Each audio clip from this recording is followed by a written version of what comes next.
All right, brother. What is up, man? Good to be with you. Hey, round two, baby.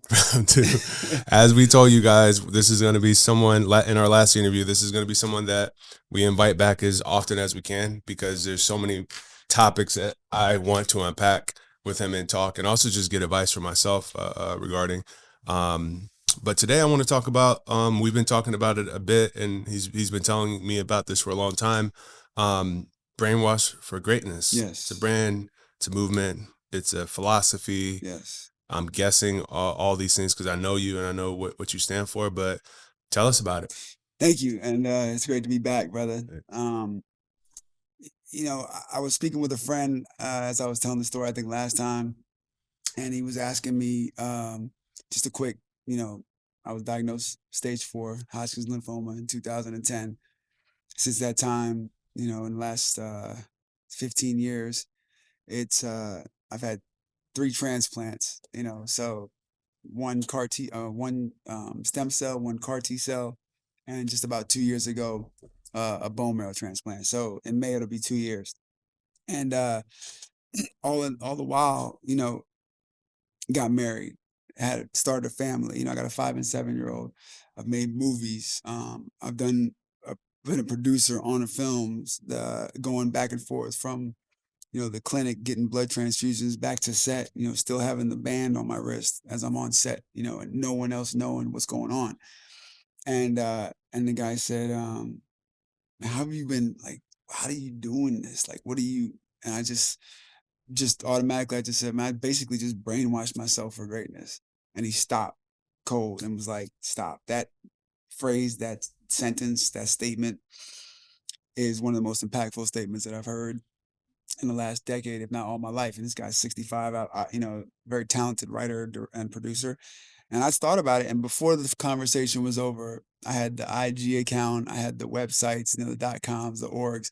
Right away. And before the conversation, before I hung the phone up, I was doing all that as we were talking. And then got off the phone with him, called my lawyer, and the trademark just went through like 2, 3 weeks ago. But since the trademarks happened, I've made the sweaters. I got the coffee mugs here. I'm having my little coffee. It's the brainwashed for greatness is, I'm a thinking man. Yeah. So it's like it's a thinking man version of myself, with the world behind it, because I wanted something that's global. I love to travel, and I study culture anthropology. I love different cultures. So it's the thinking of the world, you as the world. What is your world? And it's basically just a mindset of do everything possible, learn the things that you like to do and that are good for you to become the person that you want to become. And for me, it was beating cancer, right, for 15 years. And so I would brainwash myself of, I'm going to eat these berries and these berries are going to be the best things. I'm going to brainwash myself to no matter how I feel, I'm going to walk today. I'm going to take steps today.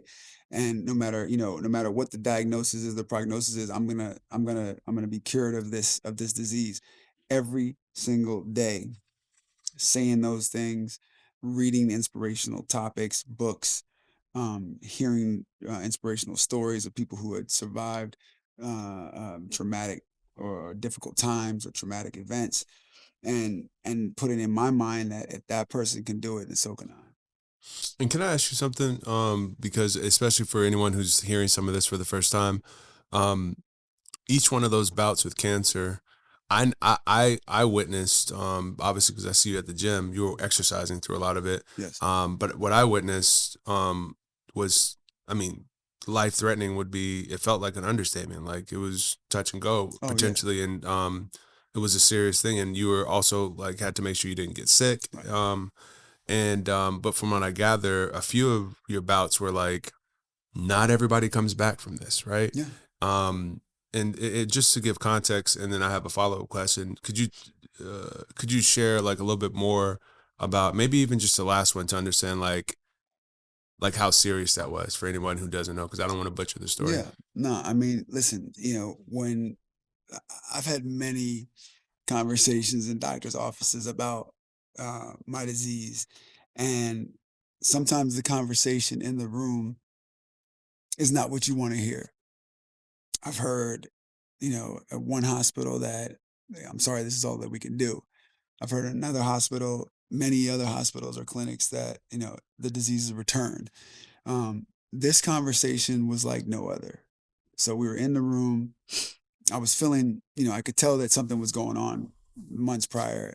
I'm a trainer. I had just gotten into remission from the CAR T cell transplant. And about a year, exactly almost a year later, I started to get fatigued. Just, I'll be coaching one of my clients in basketball and I do a layup and be like, felt like I just ran a mile. And so I checked in with the doc, told him what was going on, came in for blood work. My numbers were very low already.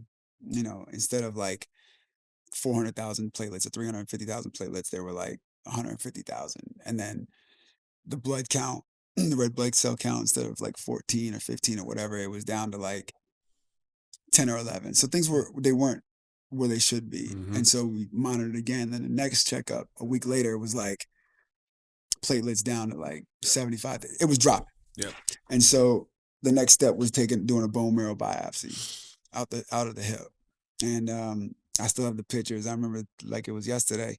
He pulled out good pieces, good samples, and had that follow up. He called me into the office. It was my mom, and my wife, and he sat down and you could say he was fidgeting. And he's normally like a confident guy. Like, this is what it is. This is what we're gonna do. And he just goes, he starts moving his pen and his paper, and he starts, so we got the results, and it's not good. It's a serious situation. He started naming what it was. It's like MDS. I don't even remember what the full term is, but he said it's imperative that you get a bone marrow transplant as soon as possible. And he was just like, I'm just gonna say that. He said, don't Google it. Don't ask people about it. Just go get a bone marrow transplant. It's not time for and that. so exactly. So, my mom and my wife and I, you could obviously, tension, you can cut it with a knife. And we went out of the room after we all hugged up and said, let's go to work. We got in the elevator and it was just like, okay, we know what we have to do. And immediately started hitting the phones. Like, we got to figure out how to get these, like some pop-up events of Be the Match. We called the 3 or 4 different top match charities that do their thing. And, within about a month and a half or so, I got a phone call from the transplant coordinator at UCLA, and they were like, Charles, remember I was the coordinator from the first one? Oh, yeah, da-da-da. Got some good news. And I'm like, give it to me. Yeah. And, that's when they said that they already had like 2 perfect matches that were, because I was already in the system from the relapse from the first the first stem cell transplant, because that's normally the procedure. It's like if you relapse from a transplant that you were use your own stem cells, then the next one, if you relapse, you just go and get somebody else's. Okay. But because of that situation and that experience was so difficult and so traumatic for me, I wanted to do everything but that. So I was able to like test the waters with, immunotherapy and different chemos and radiations, and we'd bat it back, but it would still be there. So my bone marrow from all of the treatments basically was shut down. And so I had to get new bone marrow, and it had to be from a donor. So 23-year-old Brazilian dude I'm actually trying to meet, because after a year you could finally reach out and see if you can meet him. So I'm hoping that this year's reunion, my second year reunion, they'll be able to find him, and then we can embrace, and I can thank him in person, because what a tremendous gift. Dude, lifesaver, man. That's crazy. For someone who doesn't even know you. I mean, that's what I'm saying. Humanity still exists. And can I ask one last thing is on that is like for someone who is going through something similar, right? Because I hope somebody who's listening right now is sharing this with whether one of their friends who may be going through something similar. What do you say to them? How should they be thinking? The people they're surrounding themselves with the what they're reading, what they're exposing themselves to. What just 1 or 2 tips? Yeah, I think the key to the brainwashing is, how should they be brainwashing right. themselves? The things that I did was this, and I was very strict about it. No negativity around me, no fear. So if you were scared, I don't need to know about it. Mm-hmm. Because if you come around scared, how does that make me feel? Yep. I don't need that. I can do that myself. Exactly. And it was so awesome because I was around so many strong people that during that time that looked at me as if I was still me, even though I knew I was slight in stature, probably just, I was like 175 pounds. Mm-hmm. Obviously probably gray in the Mm-hmm. face. I was struggling, Yeah. but my spirit was strong, and the people around me, their spirit, they were strong. Yeah. And so keep people around you that are going to build you up and speak positivity into your life. Pray positivity into your life, healing into your life. Yeah. I would look in the mirror. I love you. I love you. I love you. I love you. 10 times. Just I love you. Right to yourself. Right to yourself. Yeah. Because you have to want to live. Tell yourself, I want to. See, a lot of people sometimes are scared to even say, but I want to live, because then you have to. Then you're actually, you're realizing that you might not. You don't go around saying I want to live when you feel 100%. Yeah. You know what I'm saying? Yeah. But I want to live. That means I could not. You have to accept that. Exactly. That's weird. I mean, that's daunting. Yeah, exactly. Books like, Radical Remission. Yeah. I always share that one because it's all about people. Radical Remission. Radical Remission. It's all about people who have terminal diseases that were sent home to get their get their stuff in order. And then 10 years later, they're telling their story. Mm-hmm. They changed their way of life. I haven't had a sip of alcohol in 2 years. Mm. You know what I'm saying? That's something that I'm not a big drinker, but Yeah. no, nothing, no beer, no wine, nothing. Done. So I changed that. I work out 6 days a week. I journal every day. And in that journal, I am cured. I write my mantra: I am cured, I am happy, I am healthy, and because I'm healthy, I am rich. 3 times every day. That's the brainwashing.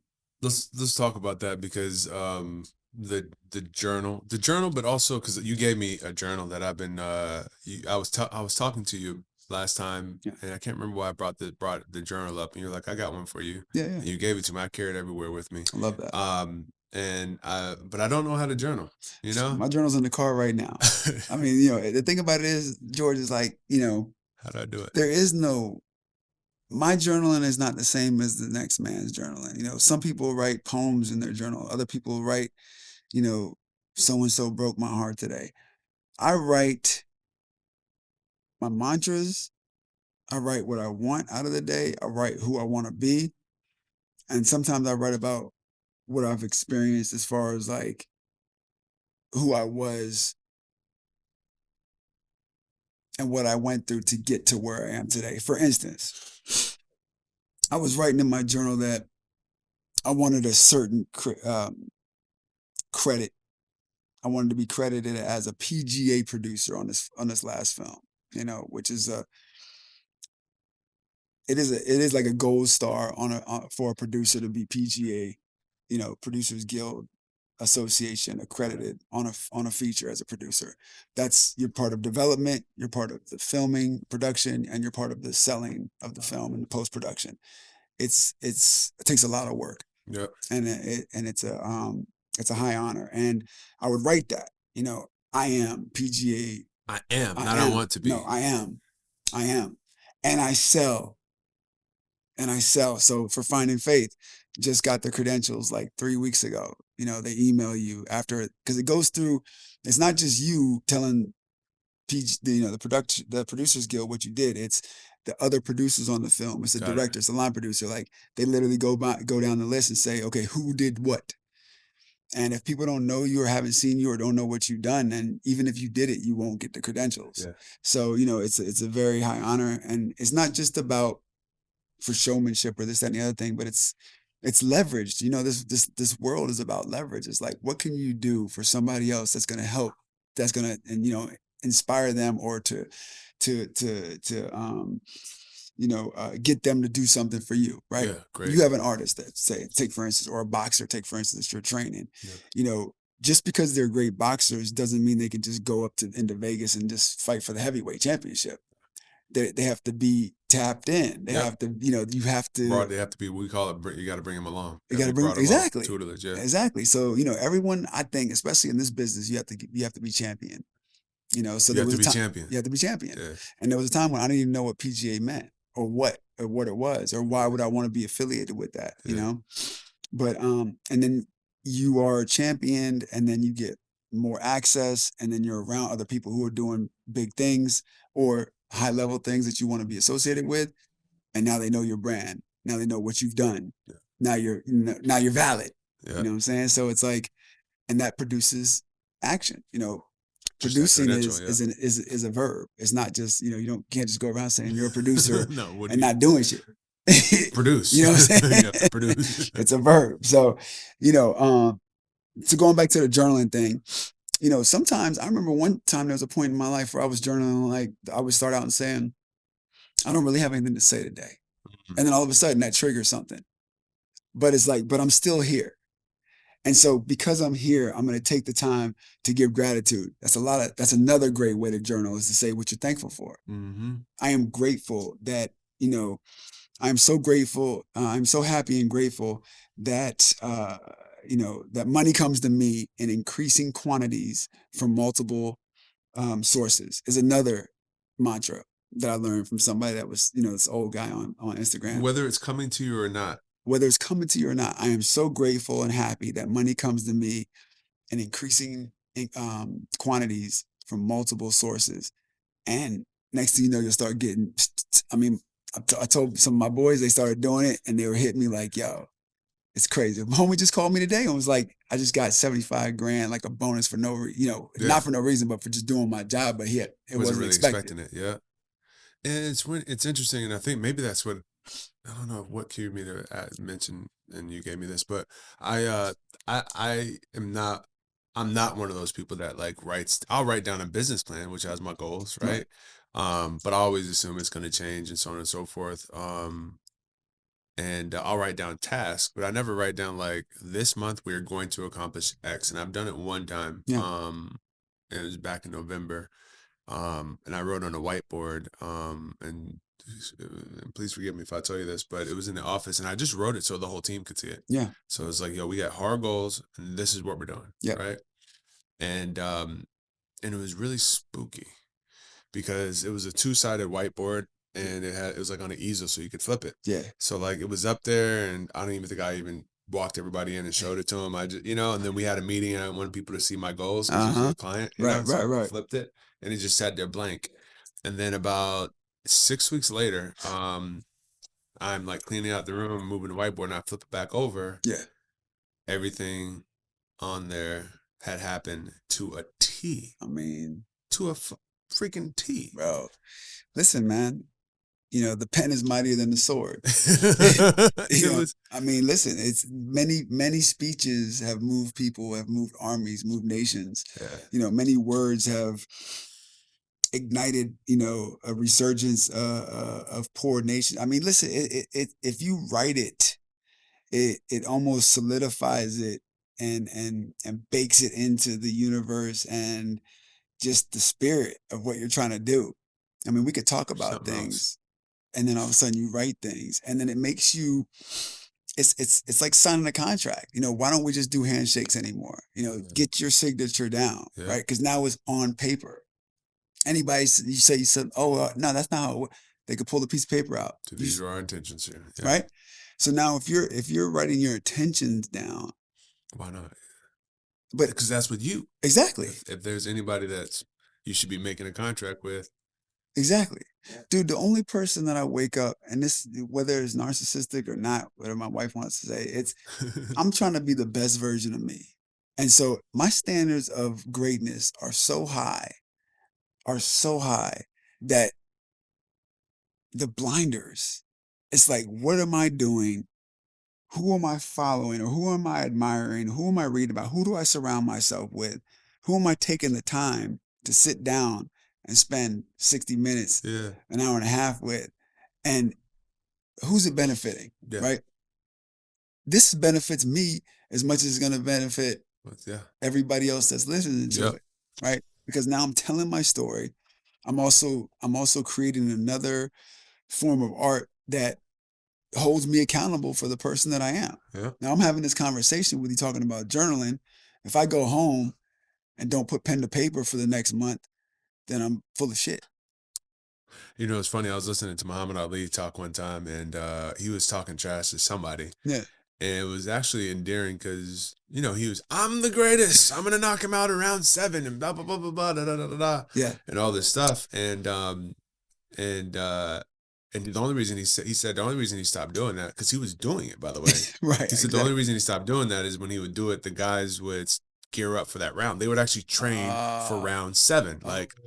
They'd condition for Right. round 7. They would like not blow their load in round 6 so they could be ready for round 7. And be Right. like, you're not gonna knock me out.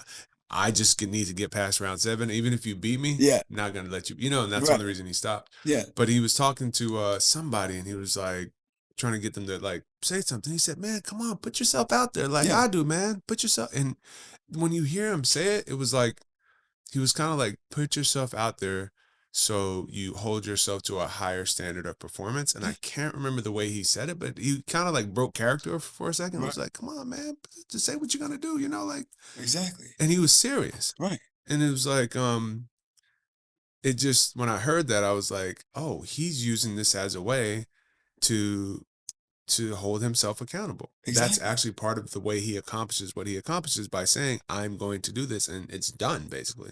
Is that not brainwashing? That's pretty much I mean, and another, and to your point, another thing about journaling, when the fires happened and we had to evacuate, the only thing I grabbed was journals and a couple of pictures, and in grabbing those journals, some from back in like 2002, I was able to go back to those pages, man, and see like the young man that I was, but I was writing about the man who I wanted to be. Mm-hmm. And then here I am, getting to that, right? Yeah. I had a vision back then, even before happened.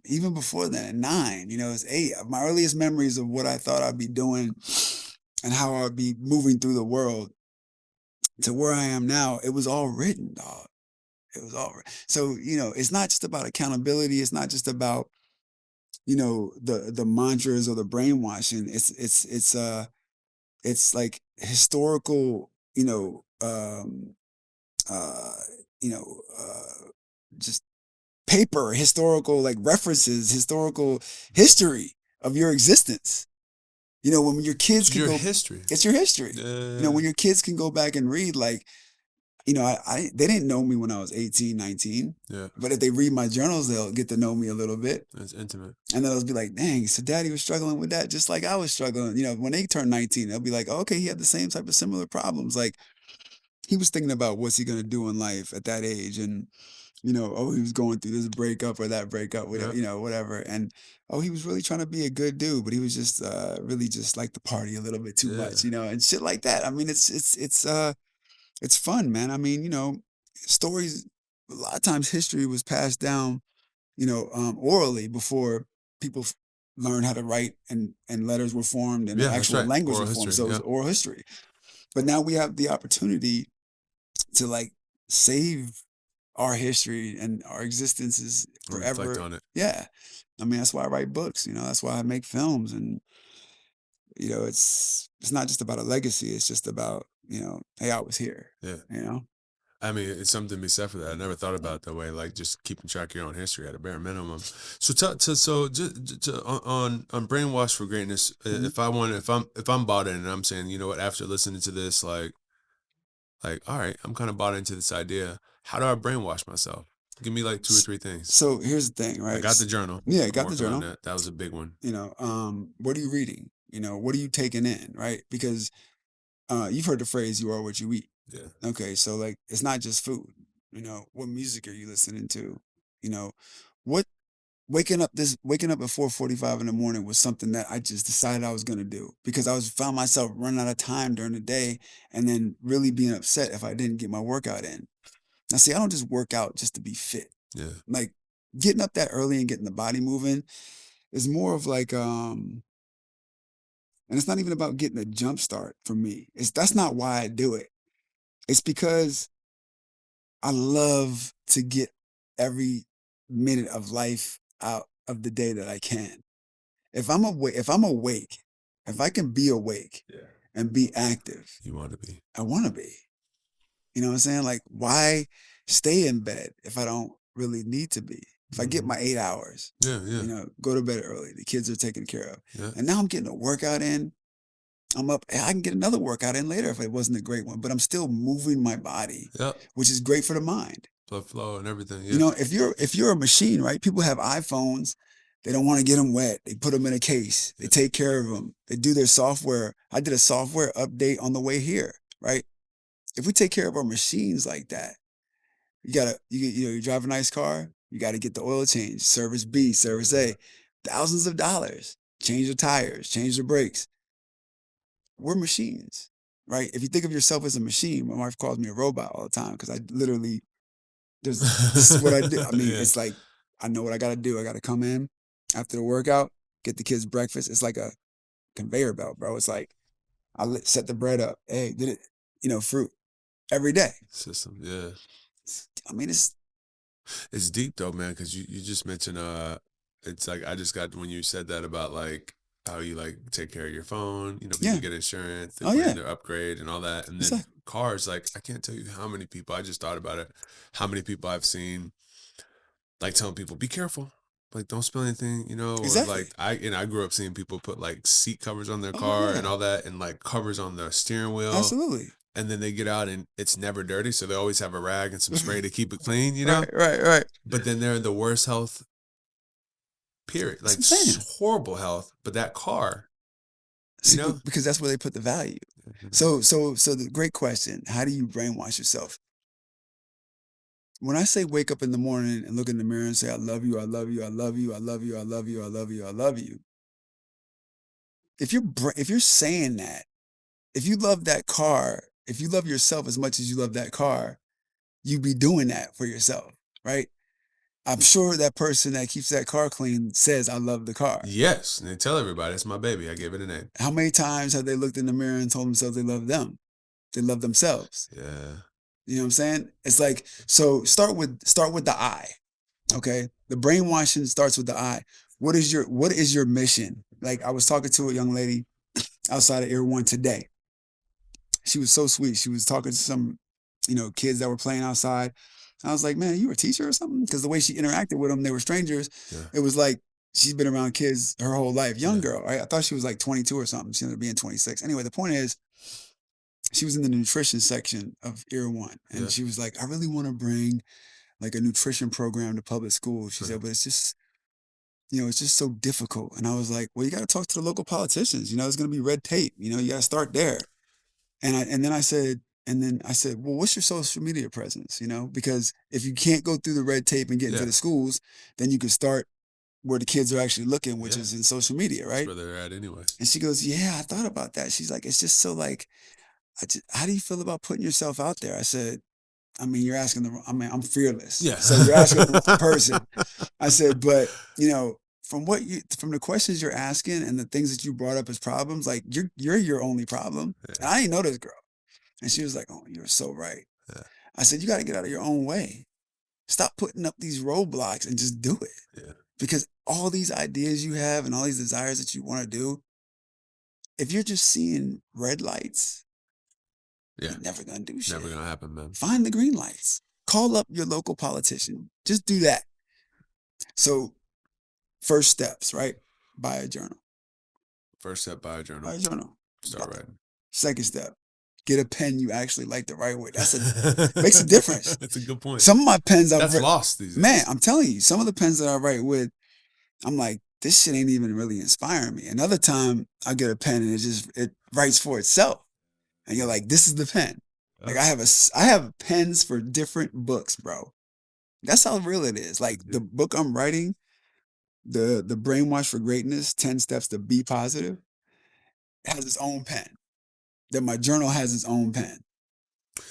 And we all have our own shoe for this, shoe for that. Yeah. I'm only going to wear these jeans with this. And Exactly. That. We all do that every day. I don't even like to dress and I do that, right? Exactly. I mean, I like to put on clothes, but I don't like to like style.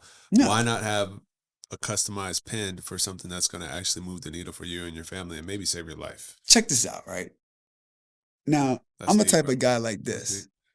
If if I see somebody that if I'm in the tech world and I see Bill Gates doing his thing, or Steve Jobs doing his thing, or even Elon Musk doing his thing, if I want to be excellent in the tech world, wouldn't I at least study one of those guys and get some information about what they do? Yeah, you'd hunt them down if you wanted to be. I Hunt them mean, down.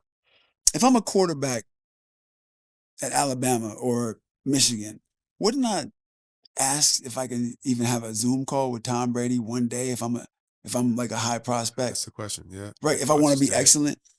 So like if I want to be great at what I do, which I do want to be great at what I do, then I'm going to study the people who were great before me. Yep. So find your basically your table of or your group of mentors. You know what I'm saying? Like they don't even have to be alive. They could be people like that have existed, that have done something amazing in their lives. If you want to be a politician, study Lincoln, right? They left a trail. Exactly. Yeah. And that's another thing about journaling, right? And writing. A lot of great men and women have documented their journey. Yeah. And whether it's been writing books, autobiographies and such, or journaling, and they've been left behind. Meditations, Marcus Aurelius is a journal Yeah, that's right. of an emperor, right? Of Rome. And so we are still reading his stuff to this day.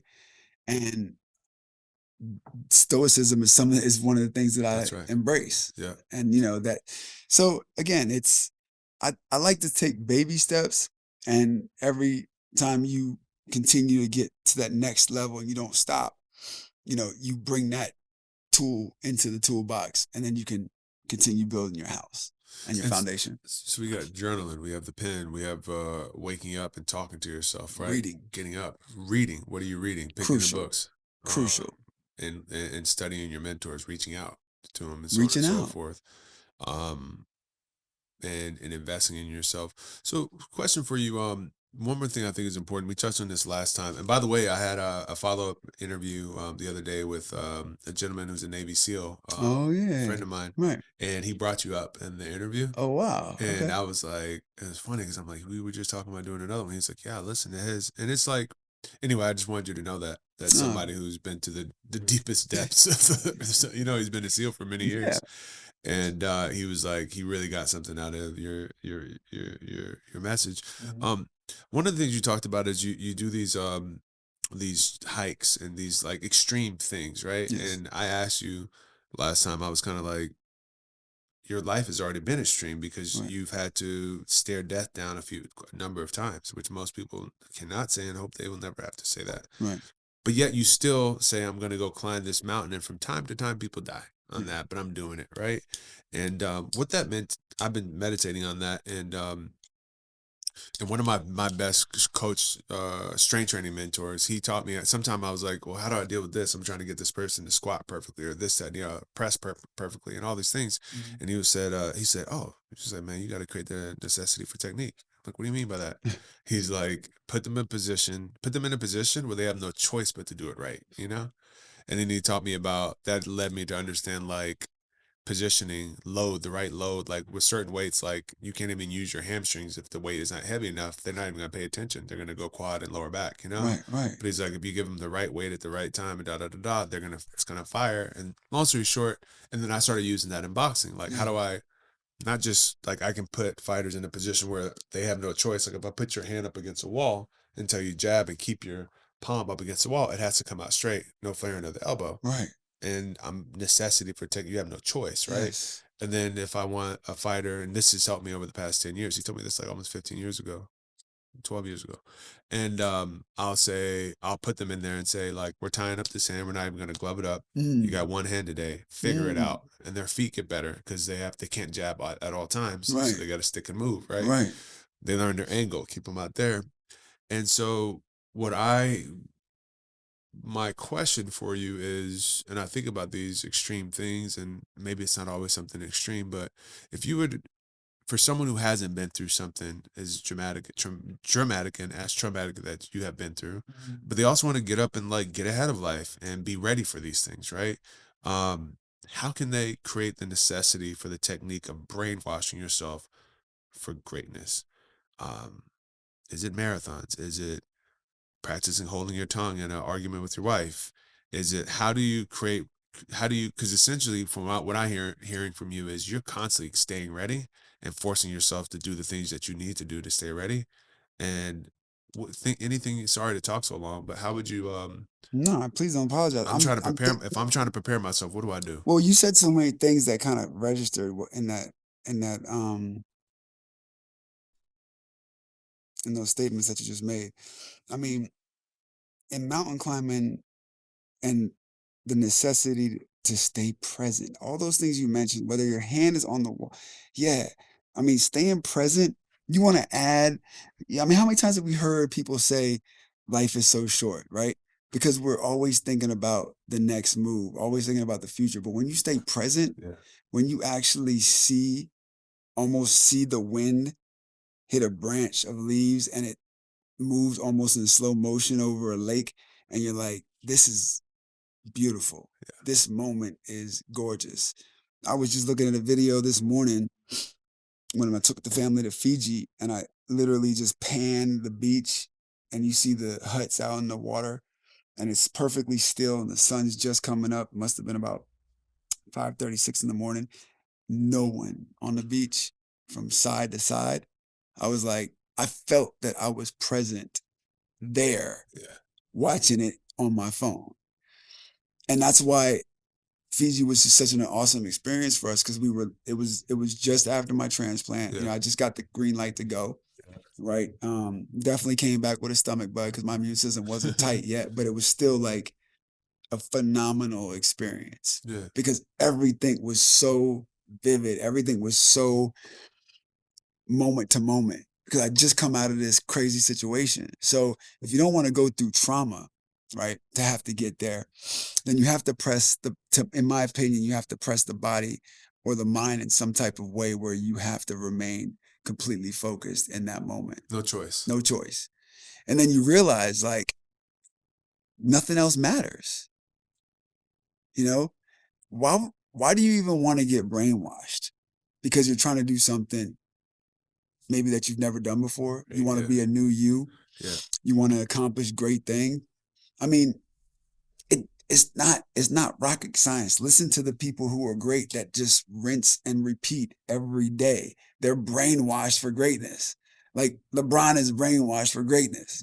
He does it. He doesn't have to think about it. It doesn't think about it. It's not everyone around him is on board. They know what it is. They know what it is. I mean, and if you really want to get down, sometimes you're going to have to tell some of your family members, like, I'll catch you later. Brothers, sisters, mothers too. Yeah. Like sometimes it's just like, it's all about you. Mm-hmm. And I'll rhyme again and make it times two. No, but seriously. But that's just what it is. Yeah. I mean, seriously, if you really want to get down with the brainwashing for greatness, not just brainwashing for whatever, for greatness, then you're going to have to start eliminating some people out of your life, period. I've done it. I've done it. And it's not always easy. And it's not always fun, but it's always rewarding. You get your time back, man. It's funny. I think I'm starting to notice the word no, right? Let's just talk about that word for a second. I mean, we can go into the rabbit hole with that straight up. But how many people are being, and myself included, being held back by like not exercising that word, or like you said, putting people out of your life. How should people be thinking about the word no for people who don't use that often? If I'm lying, I'm frying. However long we've been on this podcast, 10 minutes before that, call my friend Melanie Fiona, you got to get on the podcast. Yeah. Great. She has one of herself. And she's an artist, a great singer. Yeah. And I literally said to her, I'm really mastering the art of saying no. And she fell out laughing. I said, what's up, buddy? She said, well, my album for the EP I think it's called Just Say Yes. And I said, perfect, right? You know what I'm saying? Because you're in that mode of where you've already been saying no. Yeah. And now you found your time to say yes. The balance, yeah. Exactly.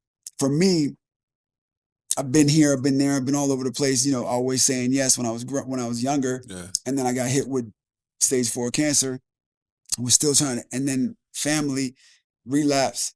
And then it was like, okay, something's got to change. This is now second, or, however many lives, however many I have. Got to try something different. Got to try something different. Yeah. And so, Matthew McConaughey has that book, Green Lights, I think it's called, or something like that. I haven't read it, but I've heard enough, podcasts and YouTube videos of it to know that, you look for the green lights in life, and my way of doing things is there's always a way, right?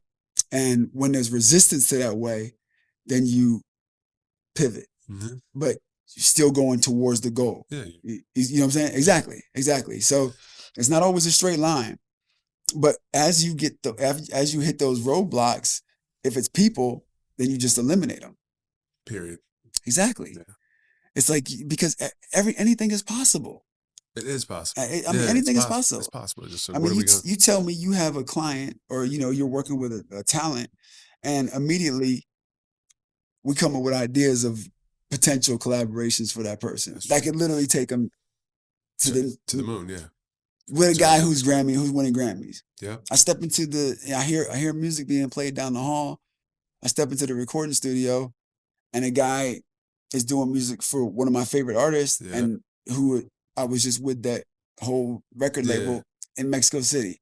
So when you start to say no to other people that are not trying to be a part of what you're trying to do, then the green lights start to right there. Sometimes you're driving in the morning and you're like, dang, I'm hitting every green light.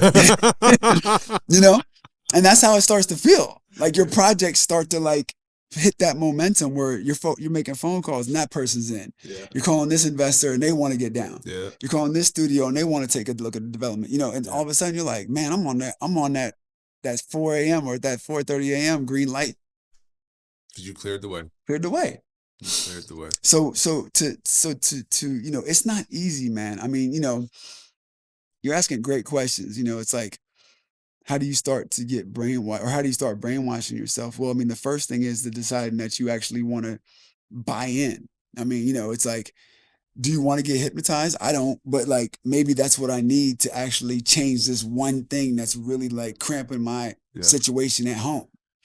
If I can't stop myself from I'm a very aggressive type of person, but I spoke to a hypnotist and a friend of mine who I think she's snuck some hypnotizing in this conversation, because I came out of the conversation and now I'm completely different. Really? Oh, bro. Like I said, I'm a robot. Yeah. And sometimes that kind of carries over into the house, which is, but she said something that was very interesting to me. I'm very I like membership. Right. Because that kind of, if you join in a certain club, I like being a part of this membership at this gym. I'm paying to be a part of this gym. You're saying yes to something and also saying no to something at the same time. Exactly. You join. Yeah, that's exactly. Yeah. So, it's I like the people in this gym. Yeah. I like the way that when they see you with the headphones on and you got a certain face on, that nobody takes it as disrespect. Yeah, I know what that is. You see what I'm saying? Yeah. I know what that is. Yeah. Let them get it. Yeah. And then we'll catch up another time. I love that about it. I mean, I love how you're the captain of the ship, and I like who you are. I'm saying every time I spend time with you, I come out of it feeling good. And that's likewise. You know what I'm saying? So it's I like membership. So she didn't. I don't know how she said. The way she said it was basically give your wife the only key to this membership, the only passcode to this membership of she gets the nice you. She gets the vulnerable you. So what do you think I did that day? Went to my journal. I will be vulnerable with my wife. 3 times the next day. And I said some other stuff about how I will allow myself to not be, because I don't want to lose my edge. Yeah, yeah. Because that's what, you see what I'm saying? You address the fear too. Exactly. The edge. I don't want to lose my edge, man. Yeah, the concern. Yeah. You know what I'm saying? It's that's what got me through all this. That's who I am. My dad was edge. Yeah. It was black and white. I'm telling you, there was no gray area with him. Everyone who met my dad knew who he was, knew how he felt about you and who he was. If you walk across the street in the worst neighborhoods in Baltimore and you were 16 or 18 and younger and your pants were down below your, roll the window down, because it's back in the day. Yeah. That 81 Camaro. Pull your pants up. Don't litter in front of them. And now I can't, I don't like littering. People litter. But I almost got into a fight with one of my homies over littering. But he didn't care who it was. I didn't care who it was. Yeah. And so, it's like, that's how I roll. But like, you took that, you took that bit that she gave you about being vulnerable, and you just threw it right into your system. Immediately. Yeah. Immediately. And there's been peace in the house. Because she doesn't need to feel that what I give to other people when I'm trying to get stuff done. Yeah, yeah. And I was just a robot. I was programmed to be like that 24/7. Yep. But it's so much better. And for the kids too. So one place you can let your guard down. Yeah, I have 2 girls, and I pretend like I'm hard on them, but they laugh at me now. Yeah. They ain't scared of me, bro. I got 3 bosses now.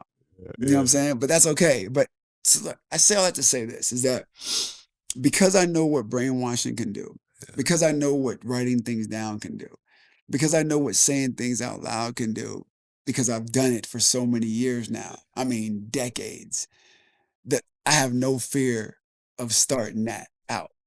But people that are operating out of fear, scared to cut people off because they don't want to hurt anybody's feelings, scared to put themselves on social media and call themselves a nutritionist, scared to say that they have a dream, scared to say that they, are creative, because they don't want to then have to put something up every week to keep up with the ones who are already making it as creatives, who have millions of followers. But they don't know that person started with 1 post too. Everyone looks at the end game. I always equate that to like just professional athletics as a whole, or even the Olympics. It's like you see somebody do a slalom and break a world record, but you never see the practices, the 20 years of training, the falls, the broken legs, the surgeries, and then coming back to rehab. They just see the gold medalist. And that's what they want. They try to jump to that. And they want that tomorrow. Like when a 26-year-old tells me that they just can't figure out this journey in life, I'm like, of course you can't. You're 26. You haven't even started. I was just talking to someone else. Go ahead. But I was talking to someone about Joe Rogan the other day, and they were talking about how he did. And I was like, guys, you got that wrong. Like the bit I know, and this is straight from Joe Rogan's mouth. I was like, number one, he's a comedian first, right? So just remember, you're criticizing a comedian, number one. And then, but then also they were looking up to him and his success. And I was like, well, do you know, like, number one, do you know he's a comedian? Number two, all the major comedians know him, because you know why? Because he used to beg for stage time. So he'd be watching guys like Earthquake, Dave Chappelle, Bernie Mac. All right. And then, can I get some extra time? Oh, I got some. And I'm up there, right? If I can get some stage time, because he wasn't the cool comedian. He was trying to get down. That's right. And they knew him. Then he was on a show called, I think, Fear Factor. Oh, yeah, that's right. And he said he said he kind of didn't want to do it, but he needed money to pay rent. So he's like, all right, let's just do this to pay my rent. And didn't know it was going to be a big deal. Huge. And then Dana White, they became friends because he would go to the UFC fights, I think, and he just loved UFC because he was always doing jiu-jitsu and kickboxing himself because he just loved it. Right. And so Dana White was like, look, man, I think you would be a great MC for this, but I can't pay you. I can't pay you. I can't pay you. So many people won't take those jobs. And he said, all right, I'll do it. And he wasn't big Joe Rogan. Right. He's probably spending the last little bit of, you got to hear from him. Yeah. But, and then he did it for free. And he became one of the biggest, highest paid commentators ever. And then independently of that, he was fiddling around with this little thing called a podcast. And same thing. Oh, I'm going to do like Joe Rogan, How many episodes does he have? I think he's at like 3,000 or something like that. Like it's up there, right? And they went back and listened to his original, and they're like, "Oh, I didn't realize he was doing podcasting when that wasn't even a thing. It was fringe." You see what I'm saying, though? Bro. But even the stuff I had no idea he was a announcer for UFC for free. Yeah. for I free. mean, and I forget that he was a Fear Factor guy. I forgot too. But that's what Anthony Mackie was just saying. He took Hurt Locker for 55 grand. It wasn't even written. It was some other actor turned it down because the money was too light. It was written. He said it was written for a white dude, and he just, he had met with the director. I think the director was it Curtis Hanson? No, it was. Anyway, either way, he had auditioned for it, and another role, and this role came up, and he was like 55 grand. I don't care if it was free. You know how many things I've done for free in this business because I love producing. I mean, producing is not a job. It's who I am. I can't help It's myself. who you are. It's what you. I mean, literally, as soon as you said you had somebody, as soon as as soon as I saw that recording studio, I called my homegirl. That's right. I put a video. I was like, "You need to get over here and lay something down." Wow. It's just because. Thank you, by the way. Yeah. No, I mean, it's. Yeah, but it's who I am. You're producing for the universe. Yeah. My boy told me back, man, 2005 or 6. I went to high school with this dude that was out here, and he told me literally, he was like, "CP, man, people get paid for doing what you do." Because I would literally hook people up with some of my biggest contacts and just say good luck. Yeah. And he's like, "You could get paid for that. That's producing." But I'm like, "Nah, I'm gonna be an actor, man. I gotta be a star. I gotta be on billboards." Now I couldn't I put myself in the films like a Hitchcock thing. You know what I'm saying? Like I might just walk by the screen. So I'd be like, "Oh yeah, that's you." You know what I'm saying? But you didn't know But I like the process of finding a script. I'm reading scripts like every day, but reading books. Convincing people that this Convincing people. I think about certain actors just like, what would they be great in? Like, what kind of story do I want to see them play? Like, I have a friend who's huge actor, and we've seen him so many times in these superhero kind of worlds. But I wonder what he'd be like as like a real person now.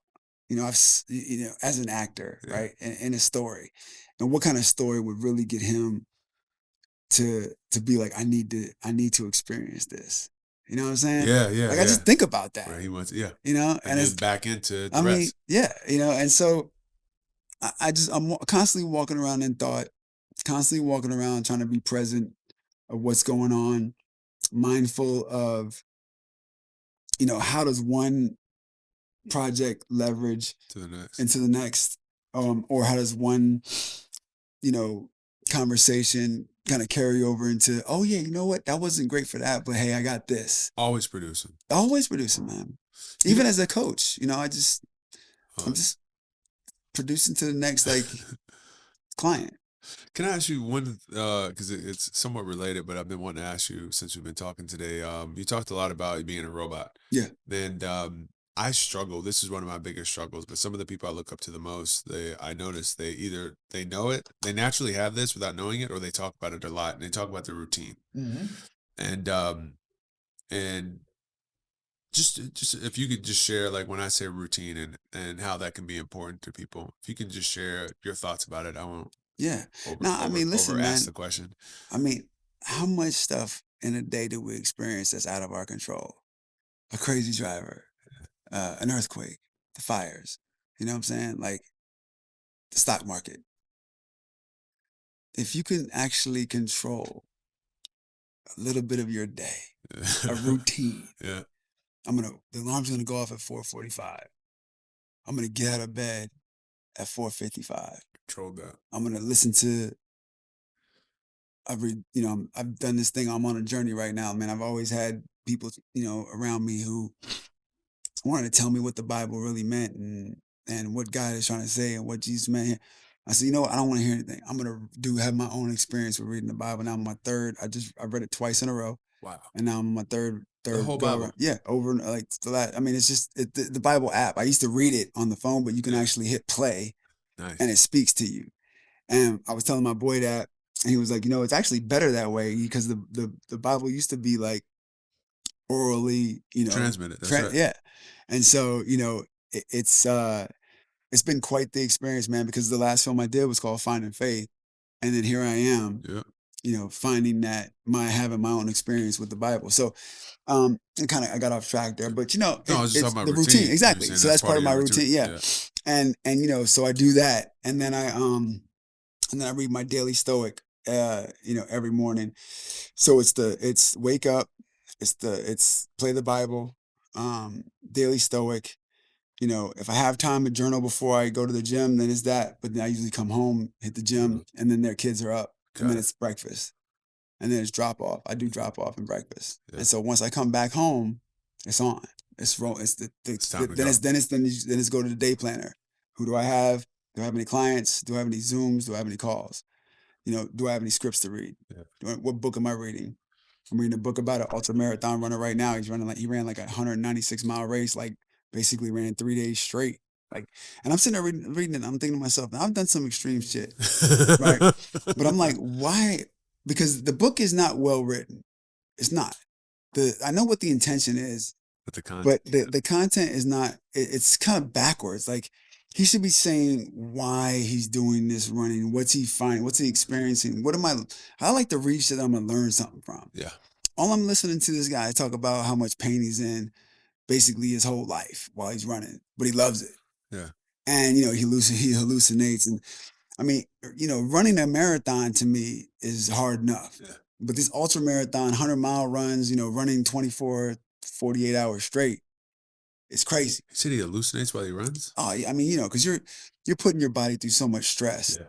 He ran a marathon in the South Pole. I've never been done before, like literally in snow and tennis shoes.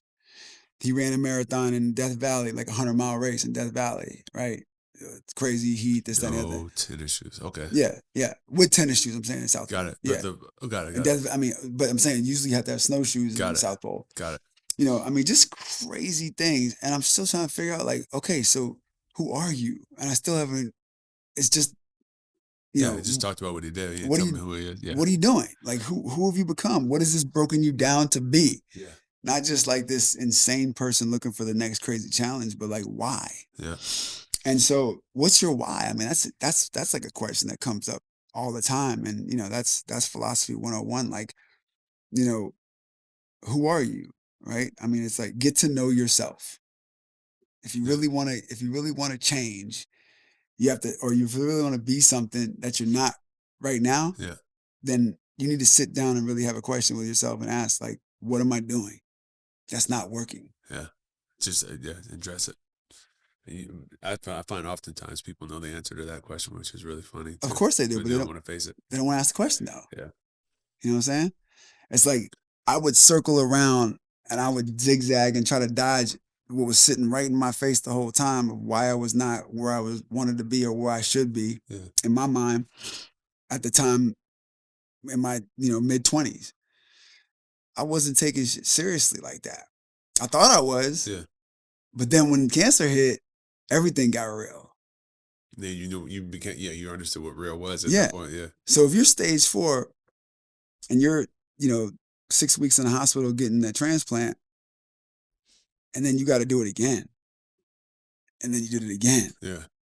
Like, how real am I? Yeah. It's no joke, bro. Yeah. It's no joke. Yeah. Like, I'm serious. Like, it's like life is serious to me. Yeah. I'm so freaking grateful, bro. Yeah, you look at I'm so freaking grateful. You consume it in a total different way. You feel me? So, I don't want people to have to go through that to figure out how to be brainwashed. Let's just do it. Let's just do it. Just buy in. You're proof that it works. I'm telling, man, I'm proof. The guy before me is proof. The girl before her, ask Serena, ask the Venus sisters how they become. Ask Simone Biles how they become. Ask Shorty that's at Iowa. That's what's her name? Was just hitting blueprints there. Yeah. I mean, it's just like, just look at people who are admired and who are successful, whether they're great teachers, great moms, great philosophers, entrepreneurs, athletes, and just study them. So I have a couple. What I want to do is ask you some kind of some hard questions about. I think they're hard. And tell you people that I know personally some dilemmas that they're going through, and challenges that they're going through. That and just what would you tell them? Okay. All right. So first one is someone who's going through a tough breakup, a relationship that they they love the person, but they kind of know they shouldn't be in that relationship, which is pretty typical, right? Yeah. And having a hard time walking away Man, this is awesome. I mean, timing is everything. and like dealing with the the emotional part of like, I know this is wrong, but I can't let it go, and Let me it's tell you paralyzing me. I don't even want to meet anybody else, but I know that's not. And that, what do you tell that person? I got a great friend, and she had went through a divorce, right? And she was a young woman when she got married, in her 20s, came from another country, was living in fast-paced Manhattan. The guy was successful, but he was, you know, controlling and aggressive, Hmm. and at one point became abusive. And she left him. And it took me, and we're great friends, but it took me just until last week to tell her how strong she was to be able to do that. Because now I know. Yeah. Now I know how difficult it is for people who are in abusive relationships, who tie themselves to that person, believe that that's the person for them, and the fear that's within them to actually pick up and leave. So I would say, I understand, but I would say, if you really want to be the best version of you and you want to be strong, then leave. Like, challenge yourself to be strong. Challenge yourself to be strong. Because these are the stakes. This is what's on the line. The best version of yourself is on the line right now. Right now. Yeah. I mean, I know personally have family members who have stuck in situations because they felt bad for the other person and are miserable 70%, way more than they're happy in the relationship. Yeah.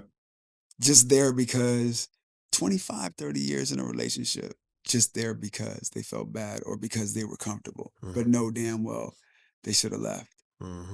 Like, that's a fear within within yourself. You know what I'm saying? That's called codependency. And so if I was gonna really give that person advice, I would tell them to seek therapy, because there's something inside of them that they're not allowing. There's a fear inside of them. There's some type of trauma inside of them that's not allowing them to believe in themselves, or to not just tell them to say I love you in the morning in the mirror, because they don't love themselves. There's something that's not allowing them to put themselves first. Bro, no, it's not. It's not humane. It's not human nature to do things that are bad for you.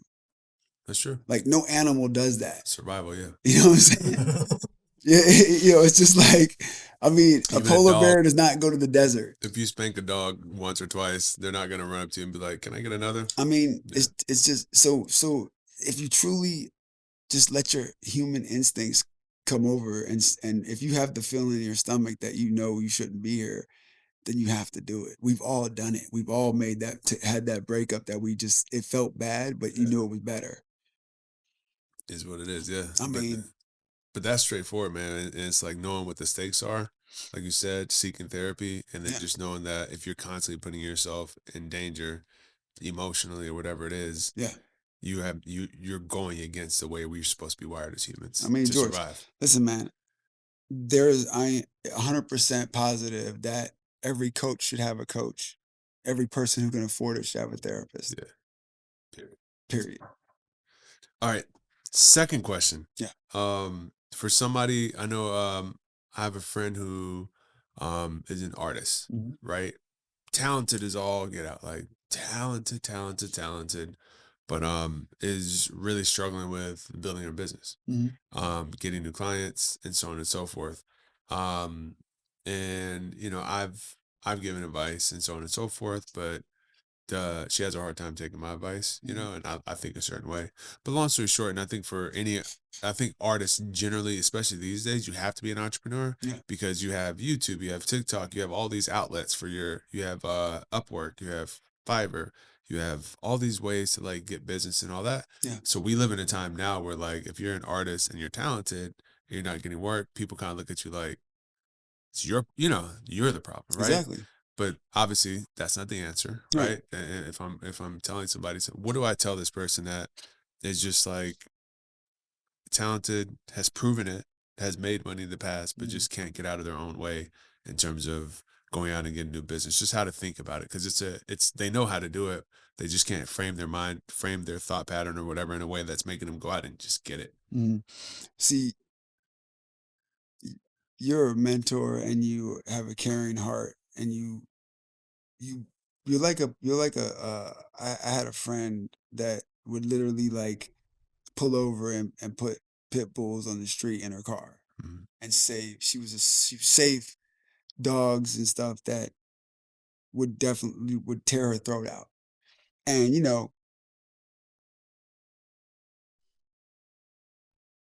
I'm not like that. I'm gonna tell somebody how to do something or give somebody an opportunity to do something, and then if they don't do it at this age, now if they're kids, Yeah, it's it's different. different. Yeah, But if they're a grown adult adults. and I'm giving them advice on something to do and they don't move on that, like you just I'm out. some people can't, not everybody can be the greatest of all time. Yeah. Not everybody really wants to be. It's Also, it's one thing to say that I want my art to move the masses. I want more clients. And it's another thing to be busting on the street, yeah, right? yeah, On top of your car. making it happen. I Yeah, mean, you see the difference? yeah. It's like he's not going and talking to somebody about how good he is at playing. That kid is on the street stealing cars to get to the next job. Like that's by any means necessary. When you have an any by any means necessary attitude, that's when I want to help you. Yeah, I mean, I told a mentee the other day, man, if I tell you to do something and you say you're gonna do it and you don't do it, I'm gonna cut you. I'm out. I'm not gonna try to help you anymore. Hmm. You said you were gonna send this thing off. I don't want to hear about that person's schedule. You send it off and let him tell you that he hasn't gotten to it when you check back with him in a week.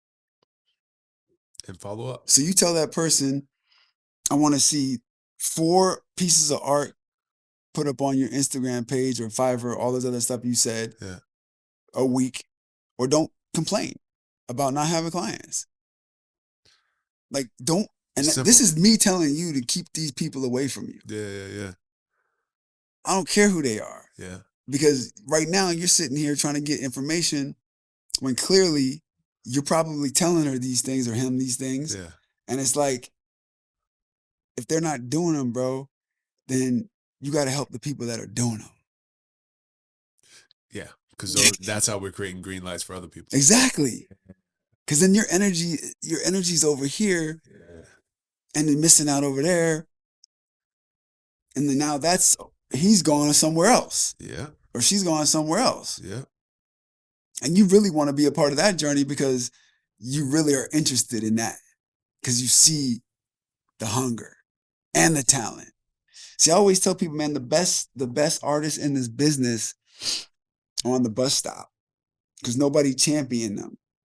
Nobody taught them how to move in the room, and figure it out. Look Yeah. at the system and work the system.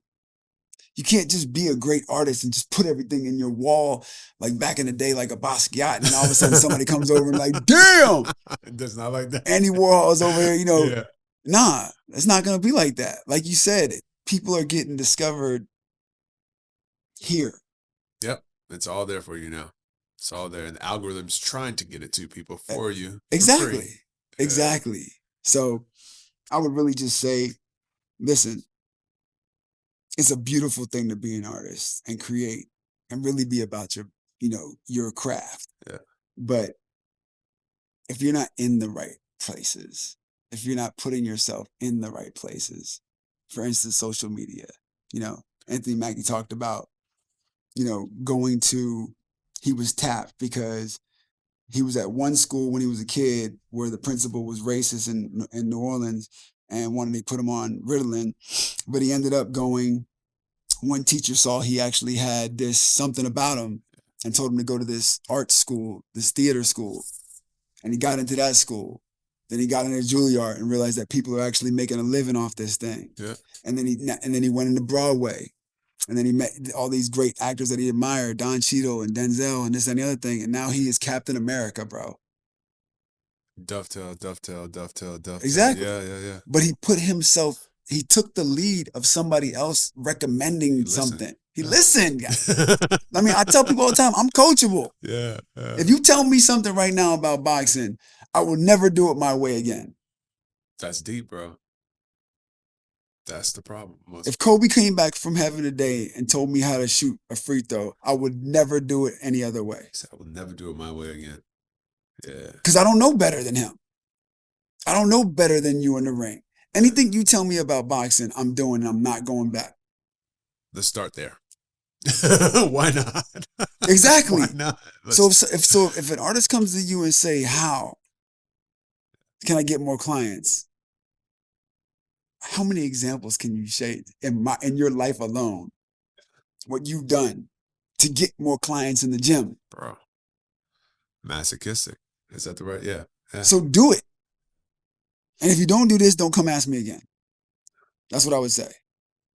And you know what, man? It's just as you're talking, number one, you make I love the Bible. There's a place where it says straight is the gate, but you make it straight. Like if you're going to come here, you're going to do this. And if they want to continue to work with you, they've now done it. Right? Exactly. Because you made that very clear, right? Yeah. So that might even be the motivation. And I'm just thinking about this in real time, or maybe you say, don't come back if you don't do it, and they don't come back. And then maybe you're just not the mentor for that person, which is okay.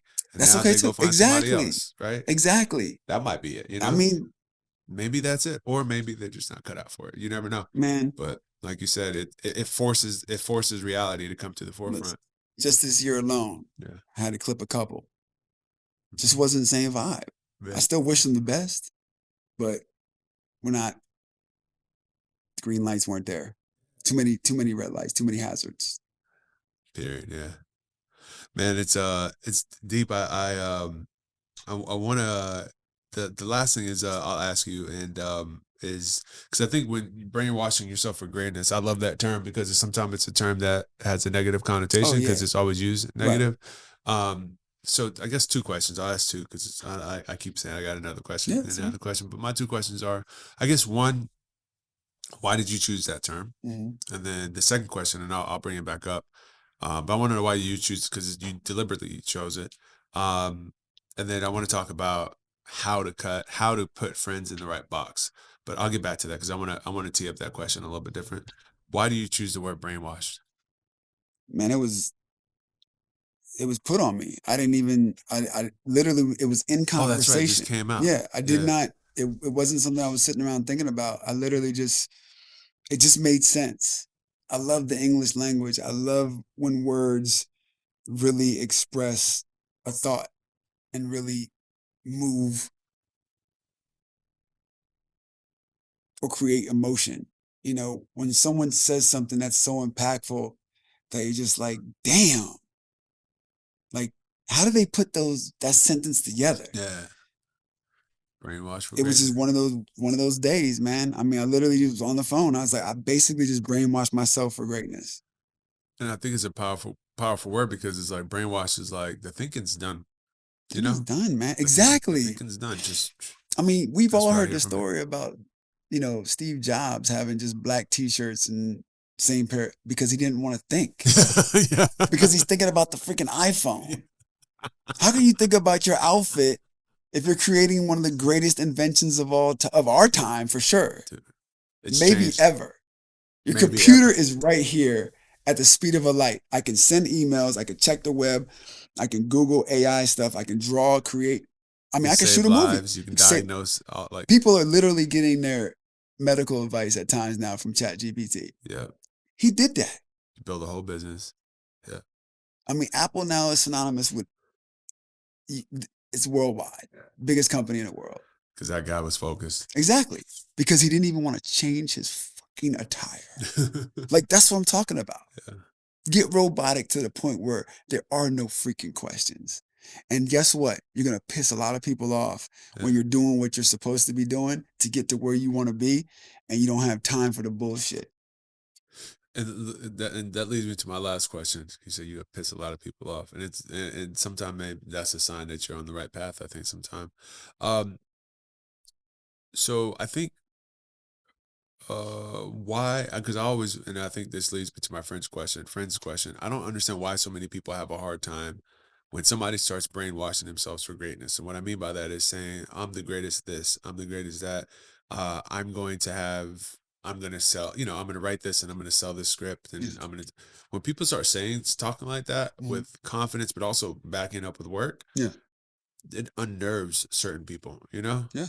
Like they just have a problem with it. They're like, oh, he's cocky or he's too confident or here he goes, Mhm. And so I wonder, like, I guess two questions, like, why do people have a hard time doing that?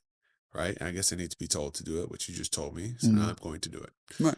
But then and we've already answered that question, but why do other people have a hard time, and how should I feel about the fact that other people are going to have a hard time with the fact that I'm constantly manifesting and prophesying about what I'm about to do. I'm constantly brainwashing myself for greatness.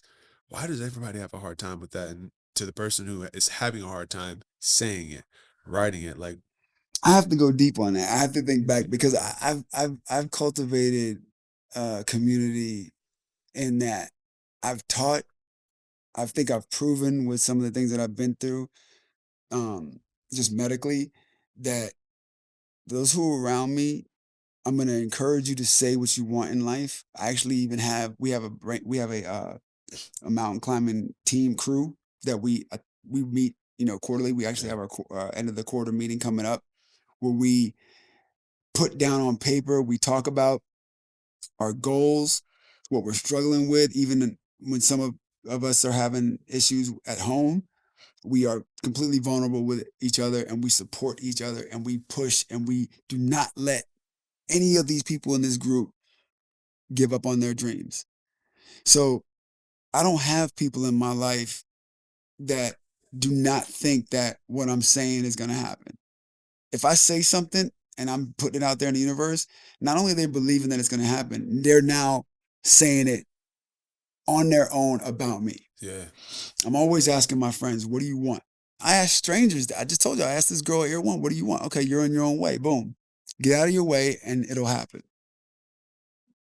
So, to your question, why do people have a hard time being around people who are manifesting and believing that what they're saying is going to happen and they're saying it? Because they're not you. They don't have the same desires. They don't understand why you're saying that. I mean, how could anybody who knows who your father is should never question manifestation of greatness? that's a good point. I mean, Yeah, yeah, it's like you have the prime example of greatness right here. yeah. Pick It's up the very true. phone. You can pick up the phone to greatness anytime you want. In some way, Yeah, something that man is going to say, or something that he could pull out, an article, or watch his movie, or whatever, and you can see something in him that can lead the way. yeah. Anybody who is not about your rise or your journey needs to go. I mean, I'm psychotic, bro. Yeah. I'm talking about I'm psychotic with it because it was life and death for me. So now I'm stuck in that world of I'm on this train. This is where it's going. If you're not hopping on, get the fuck out the way. Yeah.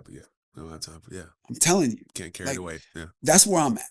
So you're asking me stuff that probably could have a better answer for you No, like this is it. 15, 20 years ago because I may have had some people around that shouldn't have been. Yeah.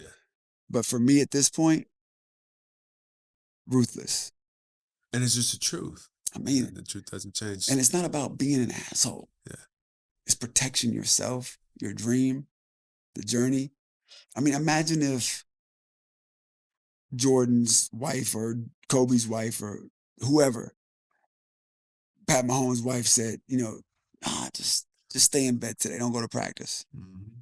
Or Tom Brady's, that's probably why he got. I mean, I don't want to get into people's, personal. I know, but there had to. I mean, there are sacrifices made for the things that they've accomplished, and sometimes it's the people that they love, that they've created families with. Yeah. They didn't know what they were tying on to at first, and they might have committed themselves to, supporting that person's journey to greatness. Not knowing the train's going to keep going. And once, exactly. It never stopped. It never stops. And that's the thing you have to be prepared for. People who are achievers on that level will never stop. And maybe that's why that ultramarathon runner had to run 192 miles, because 100 wasn't enough.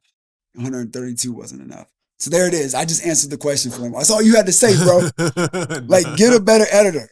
That's it. You know what I'm saying? It's in there. Like, you just couldn't stop because you had to keep going. Period. That's just what's in you. Like, I cannot stop now. I'm on this train of living. I want to live. So I want to close with friends, Mm-hmm. because this is and and it's funny, one of my most impactful mentors, and we talked a lot, but it's like the one thing I remember he said to me. He said, your friends are the people who help you get things done. And I've had a hard time with that one because it makes clear sense, a lot of sense to me. Okay. But it's just like, but I need friends for this, man. And so, but then I heard you just talk about the train. This is where the train's going. Oh yeah. You're either on it, trying to help the train get there, yeah, or you're off it. And so I think for anybody listening who has friends, I think two things: just the motivation, and you already said it, why you can't have friends there's no such thing as a friend who's not on your train, right? I mean, yeah. But how do you have that conversation? I've had it, right? Yeah, so, exactly. Yeah, That's yeah. what I figured. I mean, I literally said the words, "It is too hard to be your friend." To a friend I was with for 10, we talk every day before I got married. And my wife would just be like, "Man, every time you guys talk, you seem to be trying to help her with the same problem." I said, "You're right." And I told her one day, I said, "It is too hard to be your friend." And that was the last time we spoke. Other times it's just, depending on the length of the relationship, it can be as simple as like, it's better that we just kind of, we've had good times, but it's better that we just go our separate ways. If it's been, less than a year or 2 years, whatever, a couple months, you could just, right? Yeah. But if it's been some time, you could really lean in and say, I'm being affected negatively by our communication. So I'm gonna have to do that with family members, man. People that I love and care for, and would literally help at the drop of a hat. This shit went real, right? But space, man. Space is grace. And I think that if they're really your friend, if they really care about you, then it's gonna be an easy separation. Yeah.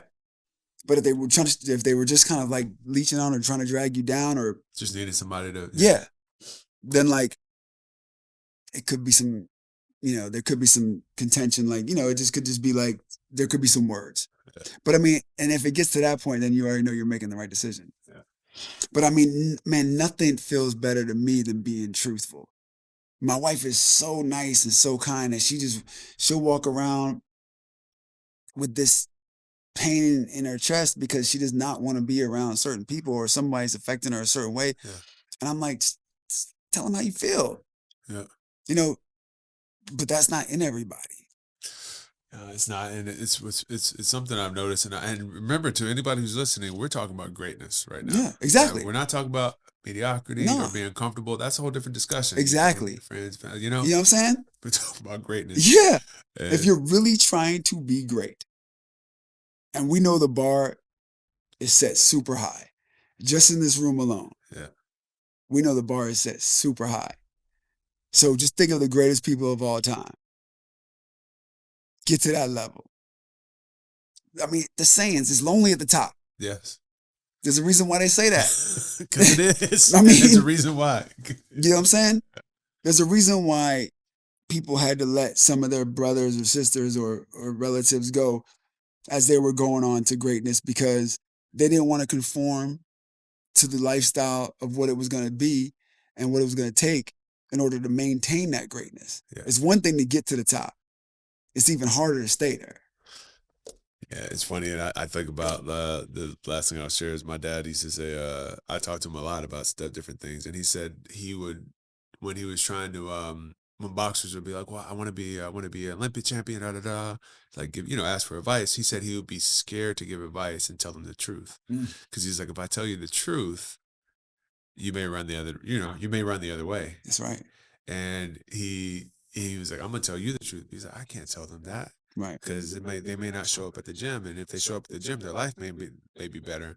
But I know I can't tell them what I actually did. Right. They may run. Right. And it's just, that's what you reminded me of. But the other thing I'll tell you, man, and that's why I really appreciate this conversation, is like, I'm sitting here thinking about how many people live on the edge. Yeah. With risky behavior.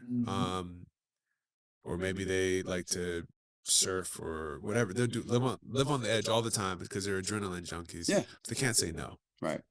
And I just think, like, the one thing I'm taking from this conversation is, like, if you really want to live on the edge and you're trying to achieve greatness, like, try no.